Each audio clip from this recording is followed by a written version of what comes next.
काबुल में विस्फोट में टॉप तालिबान मौलवी की मौत।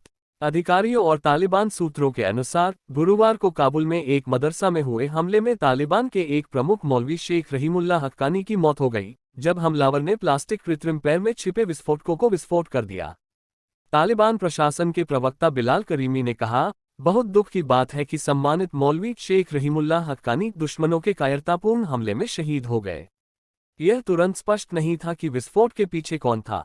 तालिबान के 4 सूत्रों ने रॉयटर्स को बताया कि हमलावर वह था जिसने पहले अपना पैर खो दिया था और विस्फोटकों को प्लास्टिक के कृत्रिम पैर में छिपा दिया था। तालिबान के एक वरिष्ठ अधिकारी ने कहा, हम इस बात की जांच कर रहे हैं कि यह व्यक्ति कौन था और उसे शेख रहीमुल्लाह हक्कानी के निजी कार्यालय में घुसने के लिए इस महत्वपूर्ण स्थान पर कौन लाया था। यह अफगानिस्तान के इस्लामी अमीरात के लिए एक बहुत बड़ी क्षति है। आंतरिक मंत्रालय इसके प्रशासन के लिए समूह के नाम का जिक्र करता है।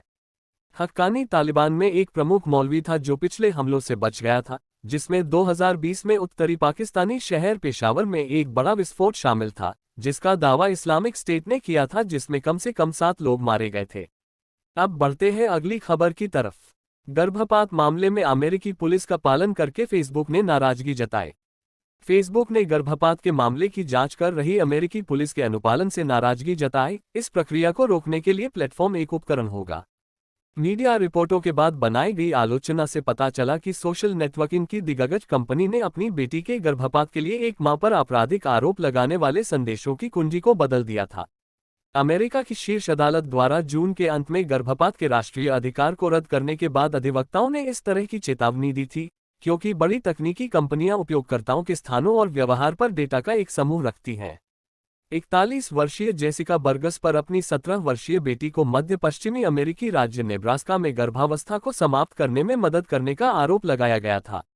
वह 5 आरोपों का सामना करती है, जिसमें 2010 का एक कानून भी शामिल है जो निषेचन के 20 सप्ताह बाद तक गर्भपात की अनुमति देता है।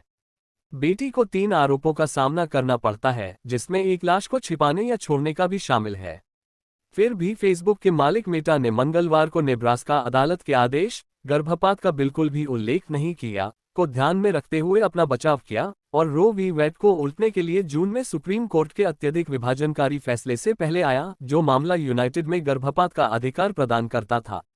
लोगान कोएप्के ने ट्वीट किया, इस वाक्य का अर्थ यह प्रतीत होता है कि अगर खोज वारंट में गर्भपात का उल्लेख किया गया है तो एक अलग परिणाम होगा, लेकिन निश्चित रूप से यह सच नहीं है। डेटा सौंपने के बारे में पूछे जाने पर सिलिकॉन वैली की दिग्गज कंपनी ने एएफपी को सरकारी अनुरोधों का पालन करने की अपनी नीति की ओर इशारा किया, जब कानून के लिए हमें ऐसा करने की आवश्यकता होती है। रो के पलटने से सालों पहले नेब्रास्का के प्रतिबंधों को अपनाया गया था। कुछ 16 राज्यों में अपने अधिकार क्षेत्र में गर्भावस्था के शुरुआती हफ्तों में एकमुश्त प्रतिबंध या सीमाएं हैं। इस वीडियो को देखने के लिए धन्यवाद।